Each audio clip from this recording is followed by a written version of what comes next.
ಎಲ್ರಿಗೂ ನಮಸ್ಕಾರ. Welcome to Sandhya Shetty's kitchen. ಇವತ್ತಿನ ವಿಡಿಯೋದಲ್ಲಿ ಪೆಪ್ಪರ್ ಚಿಕನ್ ಮಸಾಲೆ ಅಥವಾ ಪೆಪ್ಪರ್ ಚಿಕನ್ ಗ್ರೇವಿನ ಪ್ರಿಪೇರ್ ಮಾಡ್ತಾ ಇದ್ದೀನಿ. ತುಂಬಾ ಟೇಸ್ಟಿಯಾಗಿ ಬರುತ್ತೆ, ಖಾರವಾಗಿ ಚೆನ್ನಾಗಿರುತ್ತೆ ತಿನ್ನೋದಕ್ಕೆ. ಬನ್ನಿ ಹಾಗಿದ್ರೆ ರೆಸಿಪಿ ಹೇಗಿದೆ ಅಂತ ನೋಡೋಣ. ನಾನಿಲ್ಲಿ ಅರ್ಧ ಕೆಜಿ ಆಗೋಷ್ಟು ಚಿಕನನ್ನು ತೊಗೊಂಡಿದ್ದೀನಿ. ಅರ್ಧ ಕೆಜಿ ಆಗೋಷ್ಟು ಚಿಕನನ್ನು ಚೆನ್ನಾಗಿ ತೊಳೆದ್ಬಿಟ್ಟು ರೆಡಿ ಮಾಡಿ ಇಟ್ಕೊಂಡಿದ್ದೀನಿ. ಹಾಗೆಯೇ ಇಲ್ಲಿ 2 ಟೊಮ್ಯಾಟೊ, 1 ಈರುಳ್ಳಿ, ಹಾಗೆಯೇ 5 ಗೋಡಂಬಿನ ತೊಗೊಂಡಿದ್ದೀನಿ. ಇದನ್ನ ಇವಾಗ ಗ್ರೈಂಡ್ ಮಾಡಿಬಿಟ್ಟು ಪೇಸ್ಟ್ನ ರೆಡಿ ಮಾಡ್ಕೊಳ್ಬೇಕು. ಮತ್ತು ಗ್ರೇವಿಗೆ ಬೇಕಾಗುತ್ತೆ ಇದನ್ನ ಒಂದು ಮಿಕ್ಸಿ ಜಾರಿಗೆ ಸೇರಿಸ್ಬಿಟ್ಟು ನೈಸಾಗಿ ರುಬ್ಬಿಟ್ಟು ಪೇಸ್ಟ್ ಮಾಡಿ ರೆಡಿ ಮಾಡಿ ಇಟ್ಕೊಂಡಿದ್ದೀನಿ. ಇವಾಗ ಪೆಪ್ಪರ್ ಚಿಕನ್ ಮಸಾಲೆಗೆ ಬೇಕಾದಂಥ ಮಸಾಲೆ ಪೌಡರ್ನ ರೆಡಿ ಮಾಡ್ಕೊಳ್ಳೋಣ. ಒಂದು ಫ್ರೈಯಿಂಗ್ ಪ್ಯಾನ್ನ ಕಾಯಿಸ್ಬಿಟ್ಟು ಅದಕ್ಕೆ 3 ಚಮಚ ಆಗೋಷ್ಟು ಕಾಳು ಮೆಣಸನ್ನು ಸೇರಿಸ್ಕೊಳ್ತಾ ಇದ್ದೀನಿ, ಬ್ಲ್ಯಾಕ್ ಪೆಪ್ಪರ್ನ. ಹಾಗೆಯೇ 3/4 ಚಮಚ ಆಗೋಷ್ಟು ಜೀರಿಗೆ, 3/4 ಚಮಚ ಆಗೋಷ್ಟು ಸೋಂಪು ಕಾಳು, ಹಾಗೆಯೇ 1 ಚಮಚ ಆಗೋಷ್ಟು ಧನಿಯಾ ಕಾಳನ್ನು ಸೇರಿಸ್ಕೊಳ್ಬೇಕು, ಕೊತ್ತಂಬರಿನ. ಚೆನ್ನಾಗಿ ಡ್ರೈ ರೋಸ್ಟ್ ಮಾಡ್ಕೊಳ್ಬೇಕು ಎಲ್ಲವನ್ನು. ಮೀಡಿಯಮ್ ಫ್ಲೇಮಲ್ಲಿ ಒಂದು 2 ನಿಮಿಷದವರೆಗೂ ಡ್ರೈ ರೋಸ್ಟ್ ಮಾಡ್ಕೊಳ್ಬೇಕು. ಎಣ್ಣೆ ಸ್ವಲ್ಪನೂ ಸೇರಿಸಬಾರ್ದು, ಹಾಗೆಯೇ ಫ್ರೈ ಮಾಡ್ಕೊಳ್ಬೇಕು. ಮಸಾಲೆ ಐಟಮ್ಸ್ ಫ್ರೈ ಆಗಿ ಪೂರ್ತಿಯಾಗಿ ತಣ್ಣದ ನಂತರ ಅದನ್ನ ಒಂದು ಮಿಕ್ಸಿ ಜಾರಿಗೆ ಸೇರಿಸ್ಬಿಟ್ಟು ಪುಡಿ ಮಾಡ್ಕೊಳ್ಬೇಕು, ನೈಸಾಗಿ ಪುಡಿ ಮಾಡ್ಕೊಳ್ಬೇಕು. ಪೆಪ್ಪರ್ ಚಿಕನ್ ಡ್ರೈ ಆದರೆ ತರ್ತರಿಯಾಗಿ ಪುಡಿ ಮಾಡಿದ್ರೆ ನಡೆಯುತ್ತೆ. ಮಸಾಲೆ ಆಗಿರೋದ್ರಿಂದ ನೈಸಾಗಿ ಪುಡಿ ಮಾಡ್ಕೊಳ್ಬೇಕು. ಎಷ್ಟು ನೈಸ್ ಆಗುತ್ತೋ ಅಷ್ಟು ನೈಸಾಗಿ ಪುಡಿ ಮಾಡ್ಕೊಳ್ಬೇಕು. ಮಸಾಲೆ ಪೌಡರ್ ರೆಡಿ ಆಗಿದೆ. ಇವಾಗ ಪೆಪ್ಪರ್ ಚಿಕನ್ ಮಸಾಲೆನ ಪ್ರಿಪೇರ್ ಮಾಡ್ಕೊಳ್ಳೋಣ.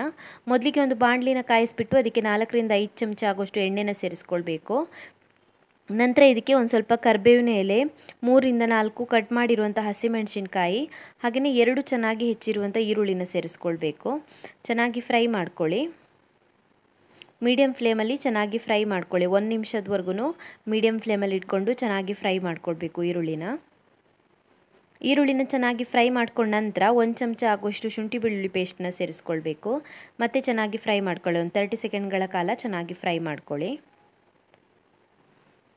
ಇವಾಗ ಇದಕ್ಕೆ ಚಿಕನನ್ನು ಸೇರಿಸ್ಕೊಳ್ಳೋಣ. ನಾವು ಆಲ್ರೆಡಿ ತೊಳೆದು ರೆಡಿ ಮಾಡಿ ಇಟ್ಕೊಂಡಿರುವಂಥ ಚಿಕನನ್ನು ಸೇರಿಸ್ಕೊಳ್ಳೋಣ. ಚೆನ್ನಾಗಿ ಮಿಕ್ಸ್ ಮಾಡ್ಕೊಳ್ಳಿ. ಚಿಕನನ್ನು ಸೇರಿಸ್ಬಿಟ್ಟು ಚೆನ್ನಾಗಿ ಮಿಕ್ಸ್ ಮಾಡಿದ ನಂತರ ಮುಚ್ಚಳನ ಮುಚ್ಚಿಬಿಟ್ಟು ಚಿಕನನ್ನು ಬೇಯಿಸ್ಕೊಳ್ಬೇಕು. ಸ್ಟಾರ್ಟಿಂಗಲ್ಲಿ ಒಂದು 5 ನಿಮಿಷ ಬೇಯಿಸ್ಕೊಂಡ್ರೆ ಸಾಕಾಗುತ್ತೆ. ಉರಿನ ಜಾಸ್ತಿ ಇಟ್ಬಿಟ್ಟು ಒಂದು 5 ನಿಮಿಷ ಬೇಯಿಸ್ಕೊಳ್ಳಿ ಸ್ಟಾರ್ಟಿಂಗಲ್ಲಿ ಚಿಕನನ್ನು. ಮತ್ತು ಮಸಾಲೆ ಜೊತೆಗೆ ಬೇಯಿಸ್ಕೊಳ್ಳೋಣ. ಮುಚ್ಚಳನ ಮುಚ್ಚಿಬಿಟ್ಟು 5 ನಿಮಿಷದವರೆಗೂ ಬೇಯಿಸ್ಕೊಂಡಿದ್ದೀನಿ. ಚಿಕನ್ ಪೂರ್ತಿಯಾಗಿ ಬೆಂದಿಲ್ಲ, ಇನ್ನೂ ಕೂಡ ಬೇಯೋದಿದೆ. ಇವಾಗ ಮಸಾಲೆ ಐಟಮ್ಸ್ನ ಸೇರಿಸ್ಬಿಟ್ಟು ಮತ್ತೆ ಬೇಯಿಸ್ಕೊಳ್ಳೋಣ. ಮೊದಲಿಗೆ 1/4 ಚಮಚ ಆಗೋಷ್ಟು ಅರಿಶಿನ ಪುಡಿನ ಸೇರಿಸ್ಕೊಳ್ಬೇಕು.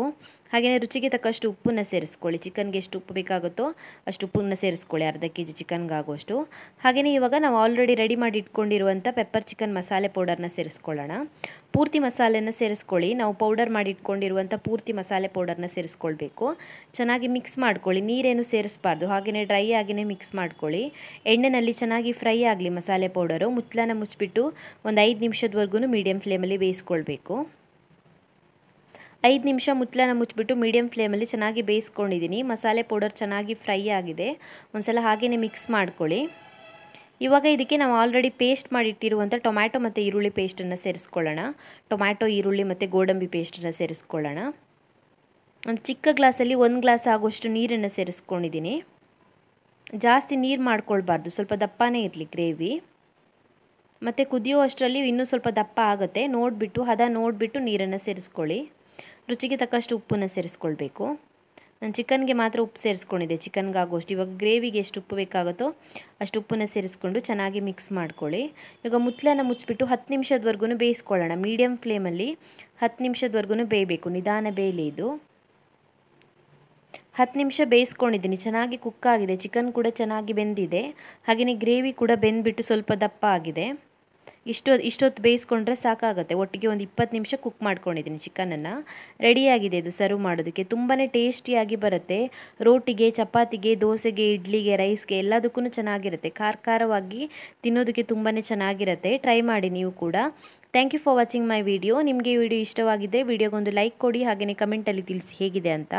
ನೀವು ನನ್ನ ಚಾನಲ್ಗೆ ಇನ್ನೂ ಸಬ್ಸ್ಕ್ರೈಬ್ ಮಾಡಿಲ್ಲ ಅಂದರೆ ಇವಾಗಲೇ ಸಬ್ಸ್ಕ್ರೈಬ್ ಮಾಡ್ಕೊಳ್ಳೋದನ್ನು ಮರಿಬೇಡಿ.